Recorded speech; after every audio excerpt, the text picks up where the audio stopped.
Et voilà, on arrive dans les 10 dernières minutes de l'émission. Donc de ce mois-ci, il faudra attendre après encore 3 semaines, un mois avant d'avoir la prochaine. On est désolé, mais bon, voilà, c'est comme ça. C'est le planning. On essaiera peut-être un jour d'aller toutes les semaines ou quoi. Mais bon, voilà, ça c'est des promesses qu'on va peut-être pas pouvoir tenir, donc on va pas le promettre. Maintenant, voilà, c'est avec grand plaisir qu'on se retrouve le mois prochain. Mais avant ça, moi j'ai une petite information à vous donner. Donc c'est le moment du billet Info Jeune, hein, donc traditionnellement en fin d'émission, une petite information bien chaude, bien d'actualité, et la Fédération Info Jeune publie régulièrement des billets, donc avec un sujet en particulier. Le dernier qui est sorti, c'était j'ai été victime de harcèlement. Voilà, c'est un sujet qui est fort présent pour le moment. Je ne sais pas si vous avez entendu parler de ça, mais on entend très très régulièrement parler dans la rubrique aux médias des différents écrans, et je crois que c'est pas une surprise qu'on voit passer des vidéos de sensibilisation avec il y a une campagne qui vient de sortir là, de plus en plus, on voit des vidéos où c'est des projets parfois scolaires, des projets qui ont été filmés, enfin des clips de sensibilisation par rapport au harcèlement, et donc c'est quelque chose qui est vraiment sur toutes les lèvres pour le moment, en tout cas dans l'univers des jeunes et principalement des écoles, parce que quand il y a harcèlement chez les jeunes, c'est souvent à l'école que ça se passe, ou en tout cas c'est là qu'on voit les dégâts.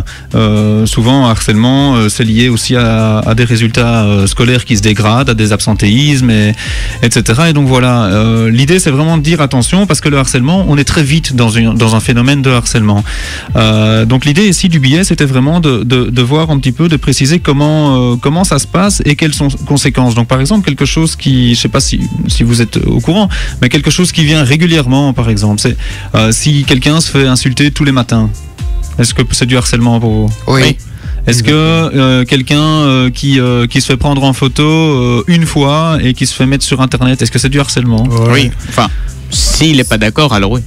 Est-ce qu'un groupe de 3 copains dans une classe qui s'amuse simplement à taquiner le copain avec la latte et à lui balancer sa gomme par terre, est-ce que c'est du harcèlement ? Ouais. Tibalt commence à hésiter. C'est des situations tout aussi bêtes et c'est du harcèlement. Donc en fait, ce qu'on peut pas savoir ce jour-là quand on embête quelqu'un, c'est les effets que ça aura sur lui plus tard dans sa vie d'ado, dans sa vie d'adulte, et dans quelle santé est-ce qu'il va évoluer par la suite, avec peut-être éventuellement un état dépressif. Et donc le harcèlement commence très vite par un phénomène de groupe souvent. Donc c'est jamais seul, sinon c'est un cas isolé, mais la plupart des harcèlements se produisent en groupe, et donc on est souvent en groupe à l'école évidemment. Donc c'est là que ça se dégrade assez rapidement. Et donc je ne sais pas si vous savez vers qui vous tournez dans ces cas-là. Ici en tout cas dans le billet, on met bien d'abord quand ça se passe à l'école. Donc on parle de harcèlement particulièrement scolaire ici, mais qui peut se transformer en cyberharcèlement par la suite. Quelque chose qui se passe à l'école, qui se retrouve sur Facebook, ou bien il y avait Ask aussi, le réseau social qu'on avait beaucoup critiqué parce qu'il y avait eu un suicide d'une jeune, le monde des suicides.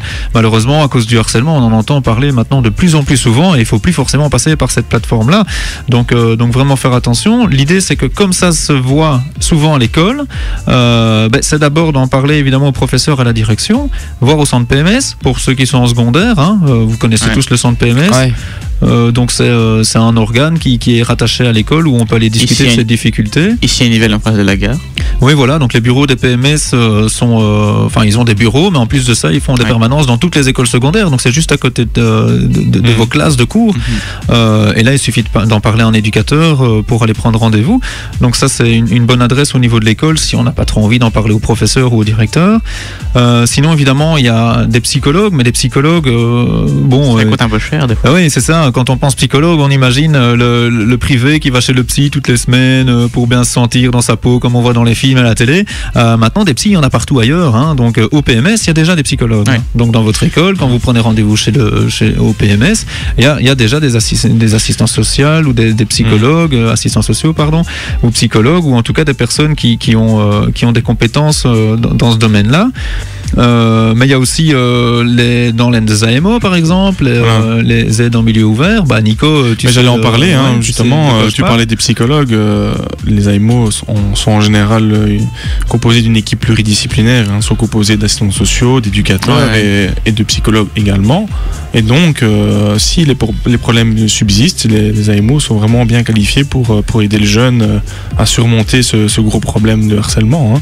Oui, tout à fait. Et des psys, il y en a encore dans un autre endroit endroit où on va souvent pour des questions plutôt familiales.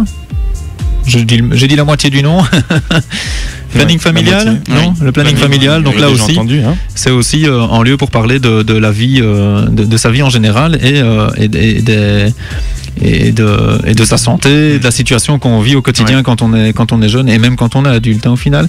Et alors évidemment, si le harcèlement il est là, il est provoquant, qu'on sent qu'il y a danger, qu'on sent qu'il y a des difficultés, à ce moment-là, faut pas avoir peur. Les services de police ont des départements qui sont spécifiques à ça. Donc pour les jeunes, par exemple, il y a des pôles jeunesse où vous pouvez très bien aller poser vos questions sans forcément devoir ouvrir une enquête ou ce genre de choses. Donc vous pouvez déjà facilement avoir des informations et avoir des conseils par rapport à ça. Oui, surtout le truc, c'est de ne pas avoir peur de le dire. Voilà, c'est ça. Donc il ne faut pas rester seul. Le harcèlement démarre très tôt. Parlez-en à vos parents, à vos frères et sœurs, parlez-en à vos amis.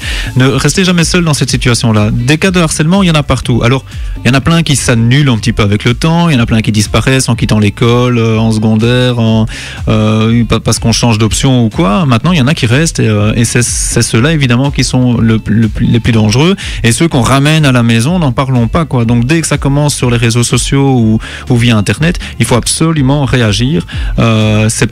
Ignorer, c'est pas une solution. Donc vraiment. Et voilà. Donc il y a deux billets. Il y a le billet donc sur inforjeune.be.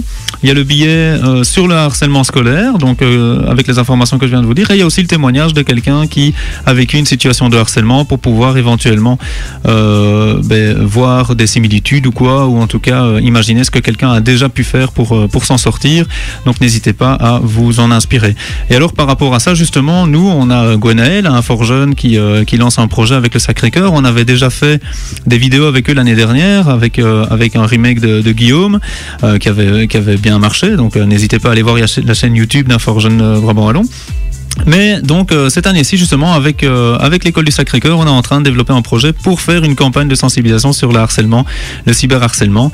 Donc voilà, pendant l'année on va construire ça et fin d'année on va pouvoir vous montrer un petit peu le résultat de ce travail avec les jeunes. Donc voilà, c'est pas forcément le sujet le plus réjouissant, mais c'est un sujet important qui commence en début d'année en plus. Donc on a la rentrée scolaire, il y a certainement des situations qui vont tout doucement s'éveiller par-ci par-là. Donc soyez bien vigilants, attentifs et s'il vous plaît faites attention à vos amis. Parce que si on a peur d'en parler souvent, vous qui voyez la situation de l'extérieur et qui êtes témoin de ce genre de situation, vous pouvez aussi. Il y a eu un changement de législation justement il n'y a pas longtemps qui dit que maintenant les témoins peuvent porter plainte au nom de la personne harcelée. Donc c'est plus le harceleur qui est le seul à pouvoir lancer quelque chose si jamais il y a danger. Donc ça c'est une nouveauté. Donc c'est bon à savoir aussi. Voilà. Ça, c'était pour le billet Inforjeune. On va se dire au revoir. Hein. Il y a Lavinia qui est arrivée en studio, là. Elle dit rien, là. Ça va? Tu es elle est en train de jouer à Candy Crush, c'est ça? C'est Candy Crush, hein? Ouais, voilà, pile poil. Mais voilà, elle est arrivée. C'est elle qui va reprendre le relais dans 2 minutes. Donc, on lui souhaite de passer une bonne après-midi avec vous et on vous souhaite de passer une bonne après-midi avec elle. Donc voilà, restez sur Ultrason, bien entendu. Inforjeune à la radio, c'est fini donc pour aujourd'hui. Merci à tous ceux qui étaient là autour de la table, Aaron. Ouais. Alors, t'as envie de faire une petite dédie à quelqu'un, un petit big up, un petit coucou? Ouais, bon, il y en a le premier big up, c'est on va tous le faire, c'est à Noémie pour sa maladie, on la soutient et tout. Vous pouvez dédicacer les deux, mais la deuxième, c'est pour une affaire personnelle que j'ai pas envie de la soutenir. D'accord. Ça, c'est dans son coin. Non, c'est pas vraiment marrant, mais bon, voilà, c'est du sérieux. Donc, dédicace à Jérôme, Nathanaël, Davy, Sheimé, Anna, et voilà. Et tout. Et Sarah aussi si elle m'écoute, donc voilà. Ok, quelqu'un d'autre, un petit coucou? Coucou les gens, on vous remercie déjà vous que vous étiez restés avec nous tout ce temps à nous écouter, à nous supporter, à entendre tous les sujets qu'on vous sert comme ça. Ouais, bien sûr. Moi, je fais coucou aussi à mes collègues qui sont au bureau là, que je vais rejoindre dans quelques temps. Et alors, il y avait aussi Virginie Nico, ta collègue de la MJ, qui on espérait avoir une voix féminine aujourd'hui, mais non, voilà, elle n'était pas là malheureusement. Mais donc on lui fait quand même coucou si elle nous écoute pour le moment. Ouais, Aaron. Juste une petite question à Tibal, tu dédicaces pas ta maman? Tibal. Oh, t'es méchant. Allez, elle était avec nous en studio le mois passé. Allez, dédicace à la maman. Voilà, dédicace à la maman. Voilà, allez, au mois prochain pour Inforjeune à la radio. Et n'hésitez pas à venir sur les réseaux sociaux pour nous donner vos impressions de cet après-midi. À bientôt. À bientôt. À bientôt. À le mois prochain. Ultrason.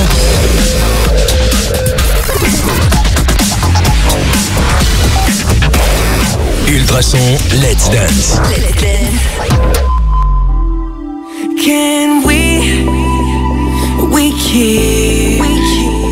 keep each other company?